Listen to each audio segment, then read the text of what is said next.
So you do drugs and you get into the presence of God or somebody you think is a God. And my answer is yeah, you very well may be in the presence of God or a God, meaning Satan, and think you're okay. But John chapter 10 describes what's going on.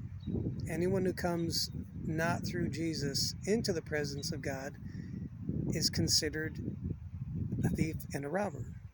So you can have all kinds of mystical experiences. You can be getting all kinds of revelation. And what happens is that it doesn't save your soul. It doesn't expressly change you towards ultimate good. It doesn't give you a revelation of God's love that is perpetual, that is sustainable and transferable to others. Not hating because you're looking for God, and I was there too. That's why I'm making this video. So John chapter 10,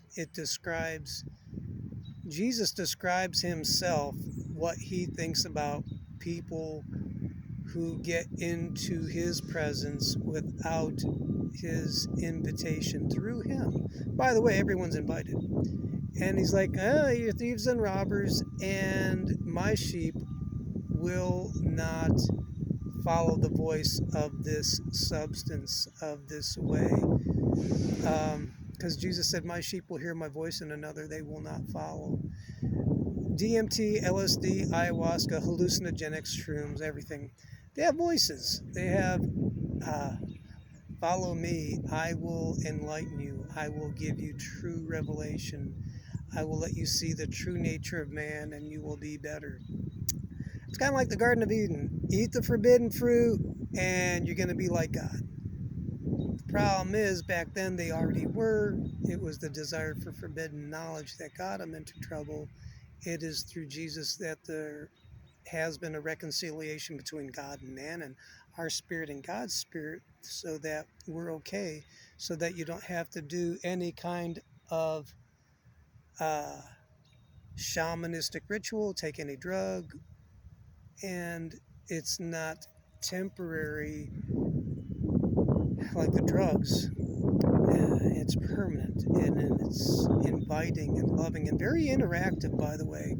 With Jesus, you'll talk with him. This is one thing on the drugs, like everyone always talks about ego death and the dying and the fear. Jesus doesn't have that. Now, you might be impressed with him, and he might be awe-inspiring, and if there's a fear, it's kind of like when you're around a lion, that's friendly. You're like, hey, you're still a lion. You're like, oh my gosh, this is cool. Whereas with the drugs, it's terror. With God, he'll show you how much he loves you, and there's a healing and reconciliation through the whole process. With the drugs, not so much so. And, the end game in eternity is with God. You might have gotten into his house illegally, but eventually when you show up and you're done, the deal's done, and it's eternity that you're now in, he's like, I don't know who you are. You can go. Get out. He's actually more so, it's like he'll tell the angels, I don't know who this guy is. Get him out. But when you know God, no matter through Jesus, no matter how jacked up you are, and you go, God, forgive me and help me and let me walk with you. No matter how crazy you are and what you've been into, he's like, we're going to be okay, and I'm going to help you now, because eternity starts now, and it never changes, so that we never die. This body might die, but you won't. It's not like a drop of water going back into the great one. It is you forever, in the best version of you in eternity, and it starts now through his love. So that's my take on hallucinogenics being mentioned in the Bible. Not a bueno. But you're allowed to start your relationship with God in a very hallucinogenic kind of way. That's will mess you up. Dude, he will trip you out. Jesus will dose you harder and better than any drug on earth ever could, because it's by his spirit that he gets us into the real realms that we're desiring. We're allowed to go there. Hmm.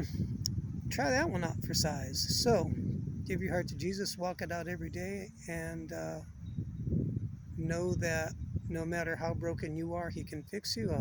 No matter how lost you are, He can find you and get you back to a right relationship with Him and with mankind. And there ain't nothing He can't do, and it's pretty cool. It's a good time. You're going to like it. Try Him. You'll like Him. Tell Him I said hi. Bye bye.